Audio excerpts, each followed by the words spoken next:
हम पप्पू यादव का पार्टी छोड़े नहीं थे और पप्पू यादव के पार्टी से हमको क्यों निकाला गया है? यही आनंद मोहन, यही चेतन आनंद आरजेडी छोड़ के जेडीयू में चले गए थे और जो राष्ट्रीय अध्यक्ष है जेपी नड्डा इसको रोकने का काम किए थे। चाहे कर्पूरी जयंती के लिए फुलपरास में तैयारी चली, यहाँ पर एक बैठक थे तो पूरे बैठक में जो है सदन को पूरी तरह से तापमान गर्म करने वाली जो शेरनी कहते हैं प्रिया जी हमारे साथ में है। इनका जो आज जो लोगों ने सुना तो काफ़ी दांते तले जो कहते हैं ना उंगलियाँ कि इतने कम उम्र में शेरनी की तरह कैसे दहाड़ लेती है। तो स्वागत है आपका, कैसे इतने अच्छा से आप दहाड़ लेते हैं? सर क्या कहें, भले उम्र भली मेरी कम हो लेकिन जिगरा सिस्टम उखाड़ने की रखते हैं। तो उम्र पे मत जाइए। जब आपके जो ये नीतीश कुमार जी है उनको जब आपकी बेटी से डर लग गया, आपकी बहन से डर लग गया तो समझिए कि ये सरकार कितनी डरपोक है। डरपोक क्या है, ये लोग काम ही नहीं करते हैं। युवा खास करके बहुत ज़्यादा नाराज है। मिथिला में आते हैं, हम लोग मिथिला से आते हैं, मधुबनी से आते हैं और मिथिला में ये आते हैं महिला संवाद करने के लिए और महिला को ही हिरासत में बंद कर देते हैं। और ख़ास करके मधुबनी आए नीतीश कुमार जी, मधुबनी मत कहिए इसको, क्या अररिया संग्राम कहिए। नीतीश कुमार जी जब भी आते हैं अररिया संग्राम आते हैं, मधुबनी नहीं आते हैं। तो पहले उनको तो पहले ही लिख देना चाहिए कि हम अररिया संग्राम आ रहे हैं। तो बपौटी हो गया है संजय झा जी का, ठीक है, वो जो कहेंगे वही होगा। तो उन लोगों पे ईडी का छापा नहीं पड़ेगा कितना विरासत और यहाँ इतना कैसे अर्ज लिए हैं। बस जो बोलेगा जो लड़ेगा सिस्टम के खिलाफ वो जेल में होगा। तो प्रिया लड़ी, प्रिया बोली भी थी कुछ नहीं। हम आपको बता दें कि 2 दिन 3 दिन 12 तारीख को नीतीश कुमार जी मधुबनी आए थे और 11 तारीख को ही हमको उठा लिए। अब डर देख लीजिए कितना है। यहाँ का डीएम और यहाँ एसपी अपना करतूत छुपाने के लिए हमको उठा लिए कि कहीं ये लड़की पोल नहीं मेरा खोल दे कि मधुबनी जिला में कितना दारू बिकता है और कितना दारू ये लोग बिकवाते हैं और कितना भ्रष्ट हो चुका है मधुबनी का जितने पदाधिकारी है वो कि वो काम नहीं करेंगे। लेकिन अगर एक बेटी एक बहन आवाज़ बुलंद करेगी, गरीब का बात करेगी तो उसको आप बंद कर दीजिएगा। किस एक्ट से हमको वो बंद कर दिए? ना कोई नोटिस, ना हम कोई आपराधिक घटना किए, हम कोई क्रिमिनल थे क्या? डीएम साहब सबको फ़ोन करके बोल रहे थे, हमारे अध्यक्ष जी को भी फ़ोन किए हैं, पार्टी के अध्यक्ष जी को भी फ़ोन किए थे, सुने हैं क्रिमिनल माइंडेड है। तो भाई एक भी हम मेरे ऊपर दिखा दे किसी भी थाने में कि मेरे ऊपर केस दर्ज है कि हम किसी को कुछ एक थप्पड़ भी कभी मारे होंगे। हाँ, विरोध करने का जज्बा और जुनून रखते हैं कि सही को सही और गलत को गलत कहने का हम जुनून रखते हैं। ऐसा नहीं है कि हम डर जाएंगे। आप हमको 1000 बार भी बंद कर दीजिएगा जेल में ना, फिर भी हम बोलेंगे कि आप गलत है। जब आप सही करिएगा तो हम आपका समर्थन करेंगे, अगर आप गलत कीजिएगा तो हम बोलेंगे क्यों बीपीएससी के छात्रों पे लाठीचार्ज हुआ। नीतीश कुमार जी से एक मीडिया बंधु बात ले रहे थे, बोल रहे थे ना कहाँ लाठीचार्ज हुआ है। तो नीतीश कुमार को पता ही नहीं है कि उन्हीं के बिहार में छात्रों पे लाठीचार्ज हो रहा है, वो कुछ बोल नहीं रहे हैं। युवा का नौकरी कहाँ चला गया? मिथिला में क्या मिला? मिथिला को झुनझुना मिला, मिथिला को तो कुछ मिला ही नहीं। अगर मिथिला के लोग आवाज़ उठाते हैं और बोलते हैं तो इनके पेट में दर्द हो जाता है। और जो मधुबनी के नेता, खास करके हम भाजपा के भी बात करें, जेडीयू का भी बात करें, तो मुंह पे ताला बंद हो जाता है कि नहीं हम पार्टी के हैं, हम कैसे बोलेंगे। तो कोई डेवलपमेंट पे तो बात ही नहीं होती है, विकास पे तो कभी बात ही नहीं होती है। भाजपा चाहे जेडीयू चाहे कोई भी हो, सिर्फ दंगा फसाद, सिर्फ हिंदू और मुस्लिम पे बात होती है। तो ये आपको खुद पता होगा कि ये सरकार कितनी डरी हुई है। अगर डरी हुई नहीं होती तो आपकी बेटी को जेल में और हाजत में नहीं बंद करती। आपको पता है मतलब एक दिन में क्या 1 घंटे में मेरे कॉल का सीडीआर निकाला गया। किसी अपराधी का भी सीडीआर निकालने में 1 महीना लग जाता है। आप किसी अपराधी का सीडीआर जाइएगा ना निकलवाने के लिए तो 1 महीना या 1.5 महीना या नहीं भी निकलेगा।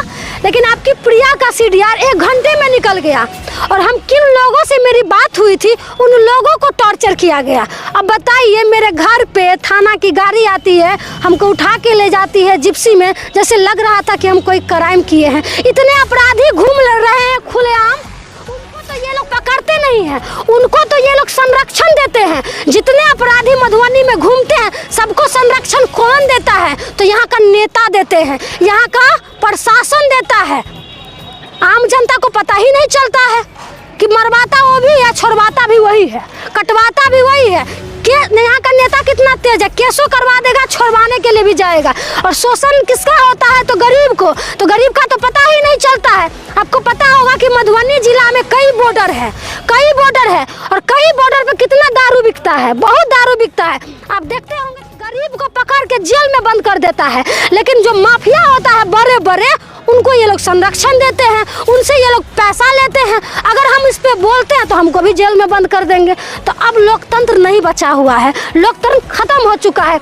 आप मीडिया से हैं, वहाँ पे मीडिया कुछ थे हमारे मीडिया बंधु, उनको भी डिटेन किया गया, उनको भी टॉर्चर करिए। आप बताइए, देश के चौथा स्तंभ है, ये नहीं हमारी आवाज़ को उठाएंगे तो कौन उठाएंगे? ये लोग मीडिया को भी डरा देते हैं, ये लोग मीडिया को भी धमका देते हैं। एक चीज़ पूछेंगे प्रिया जी, जैसे कई लोग हम देखें सोशल मीडिया आपको दल बदलू कहती है। दल बदलू हुए, हम तो नाच के साथ कहते हैं कि पप्पू यादव हमको पार्टी से निकाले थे। हम पप्पू यादव का पार्टी छोड़े नहीं थे, और पप्पू यादव के पार्टी से हमको क्यों निकाला गया? हमेशा हम कुर्बानी देने का काम किए हैं, ये आप जानिए। यही आनंद मोहन, यही चेतन आनंद आरजेडी छोड़ के जेडीयू में चले गए थे, और चेतन आनंद अपने सोशल साइट पे लिखे थे कि ठाकुर के कुआं में पानी बहुत हो गया है, सबको पिलाएंगे। और उसी चेतन आनंद को जब हम जवाब दिए थे कि अब वो दौर नहीं रहा कि आप पानी नहीं पीने दीजिएगा और आप चप्पल नहीं पहनने दीजिएगा, और आपकी माँ उस वक्त, जब आपके बाप जो हथियारा है, उनके बाप हथियारा है, सबको पता है कि चेतन आनंद और आनंद मोहन के बारे में कौन नहीं जानता है कि ये लोग क्या हैं। तो ये आनंद मोहन के बारे में जब हम बोले थे तो आनंद मोहन पप्पू यादव जी को फोन कर दिए, और पप्पू यादव जी आनंद मोहन उस टाइम दोनों भाई भाई हो गए, और पप्पू यादव जी को भी लगा कि लोकसभा चुनाव है, राजपूत समाज के जो लोग हैं वो हमको वोट नहीं करेंगे, तो वो हमको पार्टी से निकाल दिए।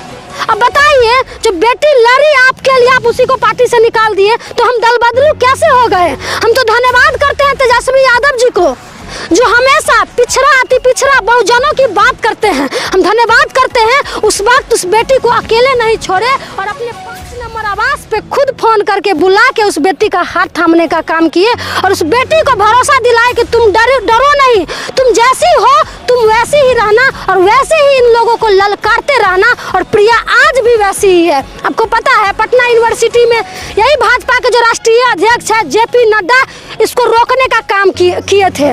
चाहे ब्रजेश ठाकुर हो, मुजफ्फरपुर शेल्टर होम, इनको कालिक पोतने का काम किए थे। तो ऐसे लोगों को ना छक्का छुड़ाने के लिए हमको डर उड़ का बात क्या कर रहे हैं? तो ये जिन लोगों को कटाक्ष करना है, कमेंट करना है, उन लोगों को करते रहने के लिए, जब ये लोग सावित्री बाई फूले को नहीं छोड़े तो हमको कहां से छोड़ेंगे? उन पे भी गोबर बरसाया गया, उन पे भी ईंटा बरसाया गया, आपको पता है ना। तो आज भी कहीं प्रिया अपने समाज, अपने लोगों को सही रास्ता दिखा रही है, तो मेरे ऊपर भी गोबर और मेरे ऊपर भी कंकर मिल रहा है। तो हम उन सब चीज को भी बर्दाश्त करते हुए आगे बढ़ते रहेंगे, और अपने लोगों के लिए लड़ते रहेंगे। और जो चीज़ सही है बाबा साहेब, जो चीज़ अगर नहीं मिलता है, अधिकार अगर नहीं मिलेगा, तो छीनने का भी जिगरा रखते हैं और लेके रहेंगे। अगर हमारे मधुबनी जिला में कोई भी हो अगर गलत करेंगे तो उसके खिलाफ हम बोलेंगे, चाहे वो शासन हो और चाहे प्रशासन हो। जो करना है उनको बोलिए कर लेने के लिए, चाहे जेल में डाल दे, चाहे फांसी पर लटका दे। ये आपकी जो प्रिया है ना, वो डरने वाली नहीं है, क्योंकि हमको पता है कि हमारे मधुबनी जिला के जितने यूथ हैं और जितने शोषित वंचित लोग हैं, जितने गरीब हैं, सब इस बेटी को आशीर्वाद दे रहे हैं। तो उस आशीर्वाद के सहारे हम आगे बढ़ने का काम करेंगे और लड़ने का काम करेंगे।